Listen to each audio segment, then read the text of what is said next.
তেহরানের আকাশে এক অচেনা নিস্তব্ধতা। ইমাম খোমেনি নিউক্লিয়ার রিসার্চ সেন্টারের এক কোণে মাটির নিচের বাংকারে মাথা নিচু করে দাঁড়িয়ে আছেন এক বিজ্ঞানী। তার গাল বেয়ে ঘাম পড়ছে, তবে সেটা ভয়ের কারণে নয়, উত্তেজনায়। সামনে রাখা মনিটরে সবুজ রেখায় দেখা যাচ্ছে ইউরেনিয়াম এনরিচমেন্টের শেষ পর্যায়ের ডেটা ৬৬%। উচ্চারণ করলেন তিনি। আর মাত্র ২ সপ্তাহ।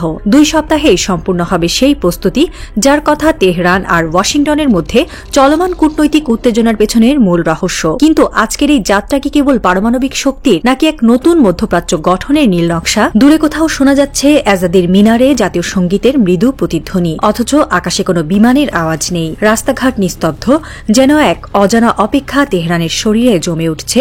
অদৃশ্য এক ঘড়ি যেন টিকটিক করে বলছে সময় ফুরিয়ে আসছে। ২১ জুন ইসরায়েলের গোয়েন্দা সংস্থার মাধ্যমে নিশ্চিত হওয়া মাত্রই মার্কিন প্রতিরক্ষা মন্ত্রণালয় সাইবার ড্রোন ওয়ারফেয়ার ও এয়ার স্ট্রাইক চালায় ইরানের পারমাণবিক সাইট ফর্দৌ, ইস্পাহান এবং নাতানজে। পরিকল্পনাটি ছিল স্পষ্ট, ইরানের পারমাণবিক কর্মসূচিকে থামিয়ে দেওয়া যে কোনো মূল্যে। তবে বাস্তবতা যেন ছিল তার উল্টো। ইসরায়েলের প্রধানমন্ত্রী নিজেই স্বীকার করেছেন, ইরানের ৬০% সমৃদ্ধ ইউরেনিয়াম মজুতের কোনো ক্ষতি হয়নি। যেটা মূল টার্গেট হওয়ার কথা ছিল সেটা তো অদৃশ্য। মার্কিন গোয়েন্দারা হন্যে হয়ে খুঁজছে সেই অপরিচিত গুদাম, যেখানে সব ভয়ঙ্কর উপাদান লুকিয়ে রাখা হয়েছে। ওয়াশিংটনের ন্যাশনাল ইন্টেলিজেন্স কাউন্সিলের এক সদস্য নাম প্রকাশ না করার শর্তে জানিয়েছেন, আমরা হয়তো খেলেছি ইরানের ছায়ার সঙ্গে। আমরা যা ভেবেছি তা হয়তো ওদের চালিয়ে দেওয়া বিভ্রম ছিল।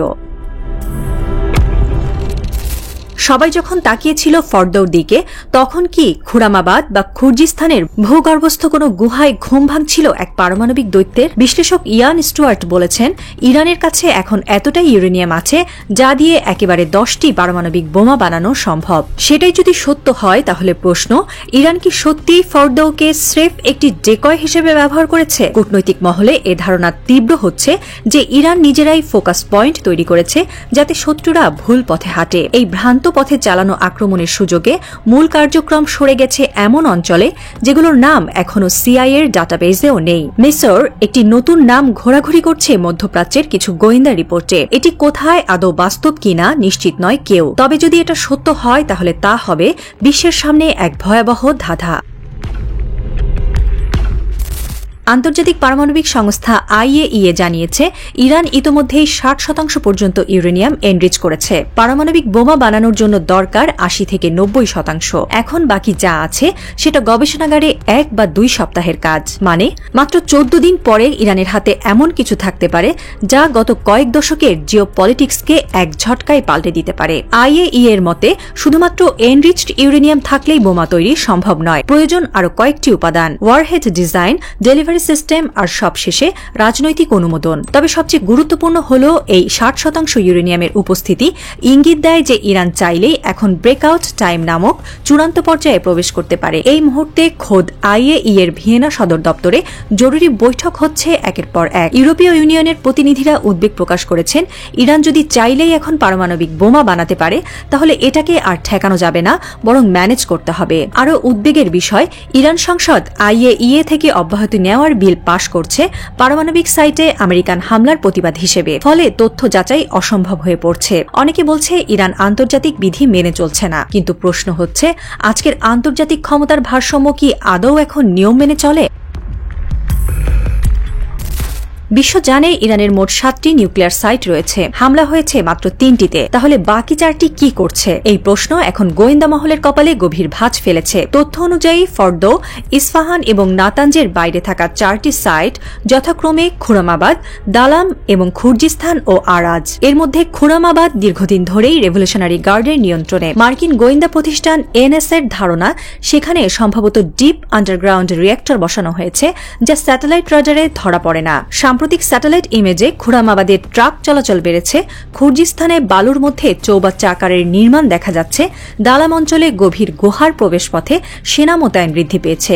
আর আরাজ, যেটি একসময় সামরিক বিমান ঘাঁটি ছিল, সেখানে এখন নতুন টানেল তৈরি হচ্ছে বলে মনে করা হচ্ছে। ইসরায়েলি সংবাদ মাধ্যমের দাবি, এই গুহাগুলোতে মোতায়েন আছে রিভার্স ক্যাপসুল ফ্যাসিলিটি, যেখানে ইউরেনিয়ামকে অবিশ্বাস্য গতিতে এনরিচ করা যায়। সিআইএ বলছে এই সাইটগুলো আসলে মোবাইল এনরিচমেন্ট ইউনিট ধারণ করে, পারে যা স্থান পরিবর্তন করতে সক্ষম। এই 4টি সাইট শুধু বিকল্প নয়, বরং তারা মূল কারখানা হতে পারে। আর 3টি সাইটে আক্রমণ চালিয়ে আমেরিকা হয়তো কেবল রিহার্সাল দেখেছে, আসল নাটক এখনো শুরু হয়নি। বাকি 4টি সাইটে যদি সত্যিই ওয়ারহেড নির্মাণ, মিসাইল ফিটিং ও ডেলিভারি সিস্টেম একত্রে প্রস্তুত হচ্ছে, তাহলে ইরান এখন আর প্রস্তুতির মধ্যে নেই, সে যুদ্ধের পূর্ব মুহূর্তে দাঁড়িয়ে। রাজনৈতিক বিশ্লেষকরা বলছেন, ইরান কেবল আত্মরক্ষা নয়, বরং স্ট্র্যাটেজিক ডাইভার্সন নামের এক নতুন যুদ্ধ পদ্ধতি চালু করেছে। বিভ্রান্তিকর তথ্য ছড়িয়ে শত্রুর দৃষ্টি ঘোরানো, ভুয়া গুদাম দেখিয়ে আসলটিকে আড়াল করা, এ যেন মধ্যপ্রাচ্যের যুদ্ধবিজ্ঞান এখন মনস্তত্ত্বে রূপ নিয়েছে। নীরবতা, ভুল ইঙ্গিত, পরিকল্পিত গুজব, সব মিলিয়ে ইরান যেন এক বুদ্ধিবৃত্তিক রণকৌশল তৈরি করছে, যেন অস্ত্র নয়, তথ্যই হয়ে উঠছে তাদের সবচেয়ে ভয়ঙ্কর বোমা। অনেকেই বলছেন, ইরান আসলে এখনই পারমাণবিক বোমা বানাবে না, বরং তারা বোমা বানানোর সব উপাদান ও প্রক্রিয়া তৈরি করে রাখবে, যেন মাত্র কয়েকদিনের মধ্যে এটি কার্যকর করা যায়। ব্রেকআউট টাইম থাকবে সর্বোচ্চ 14 দিন। এই ভয়টাই যথেষ্ট একটি কূটনৈতিক শক্তি। এই সুইচ রেডি অবস্থায় আমেরিকা ইসরায়েলের ঘুম কেড়ে নিচ্ছে। এই স্ট্র্যাটেজি দিয়ে ইরান নিজেদের কেবল প্রতিরক্ষা জোনে রাখছে না, বরং পুরো মধ্যপ্রাচ্যের শক্তির ভারসাম্য বদলে দিচ্ছে। কারণ ভয় যদি অস্ত্র হয়, তাহলে সেই অস্ত্র এখন তাদের হাতেই। তেহরানের গোপন বাংকারে এখন আলো জ্বলে সারা রাত। সুপ্রিম লিডার আয়াতুল্লাহ খামেনি, যার এক ইশারাতেই ইরান পারমাণবিক যুগে প্রবেশ করতে পারে, তিনি এই মুহূর্তে ইতিহাসের সামনে দাঁড়িয়ে আছেন। আমেরিকা হয়তো থেমে যাবে না, ইসরায়েল হয়তো আরেক দফা এয়ার স্ট্রাইক ছুড়বে, কিন্তু তাদের সকল পরিকল্পনার কেন্দ্রে এখন একটি ভয়, ইরান যদি ঠিক করে তাহলে মাত্র 2 সপ্তাহের মধ্যে মধ্যপ্রাচ্য হয়ে উঠবে এক নতুন শক্তি কেন্দ্র। পারমাণবিক এক ঘূর্ণিপাকে জড়িয়ে যাবে পুরো অঞ্চল। এখন প্রশ্ন, খামেনি কি সেই আদেশ দেবেন? এই প্রশ্নের উত্তর জানেন একমাত্র তিনি। কিন্তু তার চারপাশে বিপ্লবী গার্ডের শীর্ষস্থানীয়দের মধ্যে কেউ কেউ হয়তো ইতিমধ্যেই প্রস্তুতি শেষ করে বসে আছে, আর বাকি আছে কেবল সেই শব্দহীন আদেশ, যা হয়তো দেওয়া হবে এক শীতল রাতে কারো কানে ফিসফিস করে। রাতে খোরামাবাদে এক তরুণ সৈনিক পাহারায় দাঁড়িয়ে, তার চোখে ক্লান্তি নেই, বরং আগুন। তার পেছনে গভীর বাংকারের ভেতরে কিছু চলছে, কেউ জানে না কি, কেউ জানতে চায় নাকি। কিন্তু তেহরানের উত্তরাঞ্চলে সাদা পাথরে মোড়ানো আন্ডারগ্রাউন্ডের এক প্রাচীন ভবনের ভেতর আছেন 87 বছর বয়সী এক নেতা, আয়াতুল্লাহ আল খামেনি। তার চোখে ক্লান্তির ছায়া নেই, তার কণ্ঠে নেই সময়ের ভার। এই বৃদ্ধ নেতা জানেন তিনি আর হারানোর কিছুই রাখেননি। তার চোখে আজ যে দৃষ্টি, তা কেবল একজন বিপ্লবীর নয়, একজন পথ প্রদর্শকের। তিনি চুপচাপ দাঁড়িয়ে আছেন, পাশে রাখা কোরআন খুলে রয়েছে সূরা আনফালের 60 নম্বর আয়াতে। তোমরা তাদের বিরুদ্ধে প্রস্তুত রেখো যতটুকু শক্তি সম্ভব, যাতে তা দিয়ে আল্লাহর শত্রু এবং তোমাদের শত্রুদের ভয় ভীতিতে রাখতে পারো। সাম্প্রতিকে বারবার এই আয়াত উচ্চারণ করে এই বৃদ্ধ জানিয়ে দিয়েছেন, প্রতিরক্ষাই নয়, প্রতিশোধও হবে ইমানের অঙ্গ। তিনি যখন মধ্যপ্রাচ্যে আমেরিকার সামরিক ঘাঁটি কাতারের আল উদেইদ ঘাঁটিতে ক্ষেপণাস্ত্র হামলার অনুমোদন দিলেন, সেটি ছিল শুধুই প্রতিক্রিয়া নয়, ছিল নীতিগত ঘোষণা। ইরানের নিউক্লিয়ার সাইটে মার্কিন ও ইসরায়েলি হামলার প্রতিশোধে